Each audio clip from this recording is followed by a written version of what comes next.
is witnessing a talent greater than his own, leaving his accomplishment of awakening to the divine blood in 4 years in the dust. Daisley, somehow noticing the silver eyes before the white hair, first realizes the unforeseeable extent of Mord's power, finding himself too stunned to move. Mord nonchalantly presents the ultimatum to Daisley, to decide between giving up and losing face or dying with his pride intact. As soon as the old man chooses the latter, he cannot even blink before Mord closes the gap between them and sends him crashing with the same move as before, but infinitely more powerful. Even anticipating it did not work for Daisley. Upon facing the divine blood firsthand, Daisley shivers where he lies and reflects on his loss to a 15-year-old, someone who, even with his sanity intact, is clearly not your average teenager. Having his left arm broken with ease, Daisley is overcome with pride that blinds him from gauging the difference in power, ironic considering his experience, and charges at Mord with a desperate final charge. However, that comes to a swift end when he actually witnesses why Bernas abandons his weapon after reaching his potential. It is because the body reaches a state that far surpasses the ability of even the sharpest sword. To give credit to the old man, he actually proves his superior combat skills by baiting Mord with a rash punch to take him by surprise, but his pride also makes him ignorant of the sheer absurdity of the bloodline he has been training, because his strike doesn't even leave a scratch. Mord looks back at the quivering old man in armor, who might be considering enlightenment at this point, because his polished skills got nullified in the presence of a higher being. This causes him to leak into the realm of insanity as he strikes Mord's indestructible body to no avail. Mord expresses his disappointment that Daisley was, in the end, nothing more than just drunk on power, because his skills are straight-up pathetic, and reverses the role by teaching the ignorant master about the excellence of the lineage of the god of struggle that transcends them above other powers. He then uses the same sword Daisley used to strike him and sends an extremely powerful shock through it to fry the old man to oblivion, leaving him with maximum emotional and physical damage. Daisley falls to the ground, helplessly clinging on, so Mord tries to be merciful, after savagely ending Daisley's career, but in a way that would surely make the person on the receiving end admit defeat, even if they have an ego bigger than a mountain. Daisley finally realizes that he had no chance of winning from the start and admits his defeat. The crowd erupts in shock to see that an illegitimate of Bernas defeated a master, but Kesner proudly looks forward to seeing how much Mord develops in the coming future, because he has shown feats of incomprehensible stature in only 8 days of arriving at the duchy. He leaves after feasting his eyes upon an impressive duel. Cheers for Mord go around the crowd, but amidst them stands a hooded figure, who seemed to be scouting the talk of the town. She is revealed to be Erna, the 7th in the main Bernas bloodline, who is rather impressed by Mord's win, claiming she has found a tiger cub instead of an audacious trainee. This looks like something she would say, considering her baby face but body built like a JoJo's character. At Bernas Castle, Mord kneels before the audience of his grace, Archduke Bernas, who seems rather unimpressed by Mord's quick succession to warrior status. As a result, the Archduke is now obligated to grant Mord's request to attempt the Dungeon of the Grave of the God of Struggle. However, the Archduke has more to discuss regarding Mord reaching warrior status through the soul of the God of Struggle. Mord claims that he simply did so to rid the blight off his master status, an action with no objections since he was stronger in that quarrel and thus the rightful one. However, the Archduke is slightly annoyed by the fact that Mord hid his true powers. He towers over the 15-year-old boy with glaring eyes, but he accepts Mord's obvious lie about focusing solely on mana control. They then discuss Mord's part in the grave of the God of Struggle, but a mere soldier of the Archduke raises concerns about an illegitimate being considered, since that might not sit right with the officially certified. The Archduke quickly dismisses the soldier's insignificant query by reminding him of his place, and so permission is granted to Mord to attempt the dungeon. He leaves with the blessings of the Archduke, which makes him happy because he is one step closer to his goal of finding the first world peace. Mord may be the main character, but even he appears tiny in front of the humongous gate of the dungeon, which exudes a raging dark aura from behind it. Kessner adds to the severity of this quest by telling Mord that this dungeon is the last place you will ever visit, unless you somehow make it out. Mord feels tension because yet another one of his estimations misses the mark, though Kessner tries to ease him by appreciating his attempt to be earlier than anyone and sends him off with good wishes. As Mord soaks in the otherworldliness of the grave from behind the gigantic door, he reflects on the fact that this was the checkpoint where God Bernas ascended to godhood. The grave, in the name of this dungeon, is a metaphor for when he left his humanity behind, which aligns with the legend that he never once faced death, as it is a fate given to humans. Mord pushes the door open and walks toward the bright portal, which oozes aura, ambitious to find the world peace inside and someone on the inside who will help Aiden 7 years into the future when he attempts it. Being from the outside world, Mord is aware of most things, but his judgment cannot foresee this man's success. He realizes he has to find the exact path from the original novel because it was never told how Aiden found it, except for searching for symbols that looked like they were copy-pasted. There are 6 markers to go through, each depicting one aspect of the God of Struggle's life, and Mord must find them. However, he's met with another inconvenience in the form of hellhounds, dog-like creatures that breathe fire, worse than a typical dog without a leash.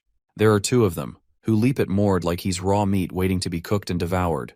However, one of them gets its head blown off by the smooth criminal that Mord is, and the other is split in half with a ki blast.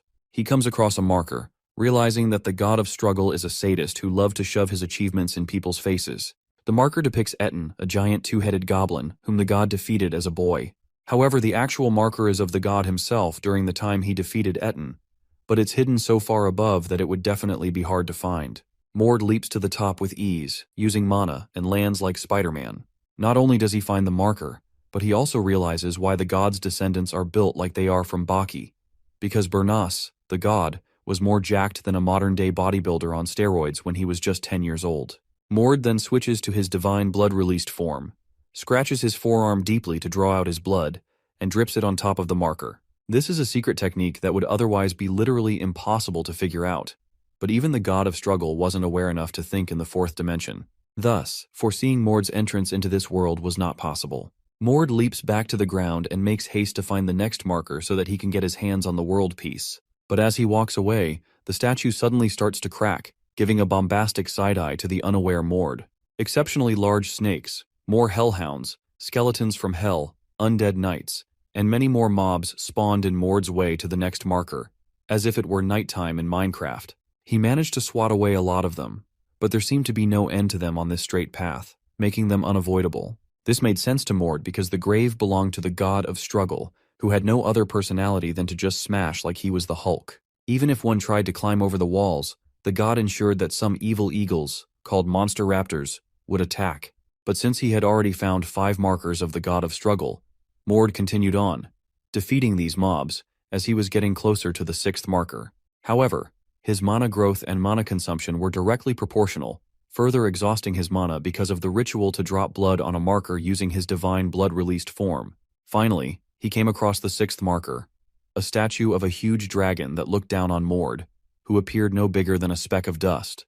Leaping forth and back from the statues was tiring in itself, but before he could even do that, he was suddenly approached by a giant ogre. This enemy scaled above regular mana users and was on par with the initial stages of body armament and sword impulse. With his depleting mana, the ogre was an equally tough opponent for Mord. The ogre slammed its hand viciously into the ground, but Mord managed to skid out of the way, only to gaze at the ogre from the side, realizing it was taller than a typical 4-meter ogre, possibly exceeding even 5.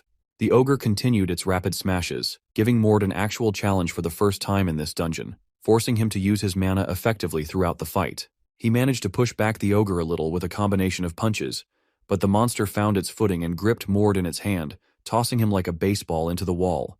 The impact made Mord rethink his strategy, along with a reality check that he had been having it easy for a while now, because he was still a novice with a phenomenal body. If he had been even a second late in this realization, the ogre would have squished him to his death with a punch. Mord then used his divine blood-released form for the 6th time, which was a frustrating decision for him. He channeled his anger into making quick work of the ogre, pummeling its face into the ground until it disintegrated into nothing. Standing on the deceased body of the monster, Mord cursed his own inaccurate judgment, finally aware of his limitations, because the facts were laid out to him. Only 15 members of the Bernas bloodline had attempted this dungeon. Of course, his minimal knowledge of the world wasn't going to help. He decided to learn the basics after getting out of the dungeon. Leaping onto the final marker, the first thing he questioned when he saw a muscular naked man in front of him was his height. He was puzzled at the fact that the god of his bloodline was shorter than the current Archduke, but quickly dropped the thought, realizing it was stupid to waste time on. He dropped his blood on the final statue and awaited his reward, the world piece. But to his surprise, nothing happened. He waited a bit longer, but still, no sign of it. He wondered if something had gone wrong with the first marker, as the statues had all turned silver. He turned to walk away in disappointment, but halted in his steps when a voice from behind him made a comment about his impatience. To Mord's surprise, it was the God Bernas, in the flesh, proud of his bloodline for not losing his traits, something Mord couldn't even comprehend. However, the god Bernas stood proud with a smoldering pose, claiming that it would have been a shame if Mord had just upped and left like that, while his descendant had already repeated the question of him being alive thrice. Mord only knows as much about this world as he has read in the novel. Anything beyond that is a genuine surprise to him, so conversing with the exhibitionist of an ancestor was something he could not have imagined. All he wanted from this dungeon was to obtain the world peace, just as Aiden had originally done. The contrast in the reactions between the ancestor meeting a descendant after a long time and the descendant meeting his ancestor is like water and oil, just refusing to cooperate. The interaction escalates too quickly because Mord finds himself on edge with the talking statue and attacks the alleged god with his final form. However, instead of taking offense, the god of struggle reciprocates this gesture in a more welcoming way, at least in his mind, by easily deflecting Mord's strike, all while keeping his joyous face intact. It's almost as if he's enjoying himself. God Bernas leaps high into the sky and smashes into Mord with an extraordinary punch, sending him crashing to the ground below. While getting toyed with, all Mord can think about is why the statue is moving. It's difficult for him to grasp in this world that even the statue, which now appears human, tries to make him come to terms with the situation. After a little more back and forth on the obvious, Mord finally understands, when outright told by the man himself, that the person in front of him is God Bernas, at least his human side. Hearing this lets Mord connect the dots. This place was where Bernas left his humanity, so it's plausible that he is here. However, it's still different from what the novel had described. The next few scenes are a combination of a beatdown so great that it humbles our beloved main character. Mord chose to throw hands with the literal god of his bloodline, rather than simply staying put and talking about the questions he had. The entire battle was a humbling experience for Mord, as his confidence in his divine blood-released form left him at the same rate as the mana in his body, with every punch from the enthusiastic god who loved to beat a cocky teenager, or maybe anyone who tried to tickle him. After tanking every attack that Mord threw at him, God Bernas took it upon himself to put down this brat effortlessly, using nothing more than basic punches and style. The difference in power, the one-sided beatdown, the emotional damage from a god who is essentially your grandpa, and the unwilling reversion to normal from his powered-up form were what it took to make Mord stand down, since he would have been literally dead otherwise. Finally, they reached the talking stage, where God Bernas told Mord that he was the first of his descendants to wake him up. He also repeatedly called him weak. When Mord asked how many years he had been asleep, God Bernas was unable to grasp the number and repeatedly asked until the reality settled in. It had been 500 years. The reason no one had broken his slumber before was that his descendants had fought a war over succession to his throne when he left as a god. The losing side took the secrets of the dungeon with them, but it was only when one of those people joined Aiden's side that Aiden was able to obtain the world peace in the original novel. However, Mord had done that 7 years prior. God Bernas stood disappointed that his descendants had made such a mess after his departure, which embarrassed him, especially because of the inherited temper that he had cursed upon his bloodline. After this exchange, the god asked Mord if he had any idea what happens now that he had awakened him. But with no knowledge of this event taking place, Mord straight up denied being aware of anything. Mord was sure that he would obtain the world peace by dropping his blood on the god's statue, but it turns out that the original purpose was something else. God Bernas designed this dungeon to get his descendants to learn full control over their divine blood, awakening directly from the source, God himself. This technique is known as divine blood embodiment. Mord confronts the questionable method of passing down this technique, but Bernas claims that he wasn't sure if all his descendants would even be worthy enough to qualify for it. The divine blood in his descendants grew more diluted with each passing generation as a result of human blood mixing in, and even if they could learn the technique, no one had been capable of doing so because it had been 500 years. Thus, the dungeon Grave of the God of Struggle exists as a training ground for the Bernas bloodline and the passing down of the god's teachings. The way to achieve this technique is to embody the divine blood and synchronize it with the user's instincts, which is why Archduke Bernas is a villain in the original novel. He had to go through a forbidden ritual akin to steroids due to his weak blood. Mord is glad to have stumbled upon such an opportunity because he clearly needs a time skip of training to reach the OP version of himself that has been teased. However, the training in question requires Mord to get his ass whooped repeatedly until the punches have ingrained the technique in his body. This would kill him sooner rather than later under normal circumstances. But in this dungeon, injuries and mana recover very quickly, so it doesn't matter how often he gets hurt. This again implies that the god is truly a sadist, since this is clearly his way of getting people to be beaten endlessly. Moreover, Mord receives another surprise when his broken rib instantly recovers. He will be fighting the 10-year-old version of God Bernas instead of the veteran one.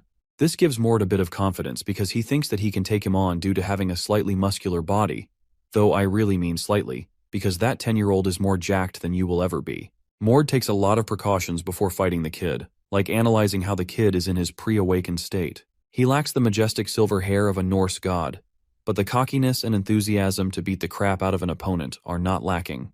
The funny thing is that both the god and Mord estimate the 10-year-old version of Bernas to be on a similar level as Mord, for their own reasons. However, having the worst intuition in the world clearly runs in the bloodline, because that 10-year-old humbles Mord in no more than 10 seconds. Mord is no Goku who sizes up his opponents and powers up throughout the fight. This man went all out from the start and was face down on the ground in the next frame against the 10-year-old. Both versions of Bernas agreed in unison that the diluted blood theory is real. Taking pity on such a weak descendant, the veteran Bernas decides to guide Mord in his battle against Kid Bernas, even though he expected our boy to have a little knowledge of basic combat. But after he learns about Mord and life outside the dungeon, he expresses his disappointment over how he would like to turn the disgraceful ways of the current house on its face. Like Mord a few moments ago. The veteran Bernas points out that Mord has to follow through with the Kid Bernas during battle, use his overconfidence to find an opening. In the 11th battle, the veteran Bernas explains that Mord's lack of control over speed and his straight punches are easily picked up by Kid Bernas. He needs to wait until he can turn that predictability on its head. This works somewhat, as Mord does manage to catch Kid Bernas off guard in the 74th round, but he couldn't land the punch and gets kicked straight through a wall. Progress is being made though, as that punch managed to graze the kid. Then, in the 272nd round, Mord is finally able to see the kid's movements and uses that to land a perfect strike with a leap.